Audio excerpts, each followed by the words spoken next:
নমস্কাৰ আজি এটা স্পেচিয়েল দিন ময়ো এতিয়ালৈকে চিয়'ৰ নহয় কিন্তু আমি ভিডিঅ'টো আগবঢ়াৰ লগে লগে গম পাই যাম আজি স্পেচিয়েল কিয় চ' আমি আমাৰ গন্তব্যস্থান পাই গ'লোহি আমি আহিছোঁ আজি এইটো কি আৰ ডি মটৰ্ছ ৰঙাজান আৰু আমাৰ যিখন গাড়ী ল'ম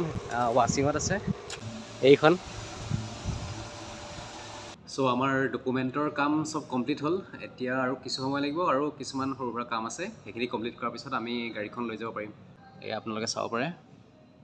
চাবি দুটা ৰেডি আছে এয়া গাড়ীখন ৰেডি হৈ গ'ল দিব পৰাকৈ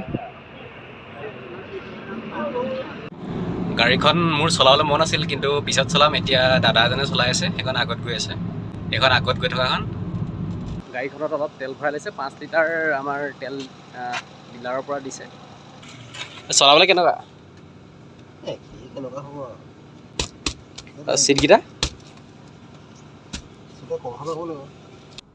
কমলা অলপ ল'বলৈ আমি ইয়াত ৰখিছোঁ গোলাঘাটৰ ওচৰত গাড়ীখনত যিটো প্ৰথম এচেছৰিজ লগোৱা হ'ব সেইটো হৈছে মিউজিক ছিষ্টেম এইখন বেম্বো কটেজ নতুনকৈ খুলিছে আমি ইয়াতে খাই যাওঁ এতিয়া কি খাব ৰুটি মই আগত আহি গ'লোঁ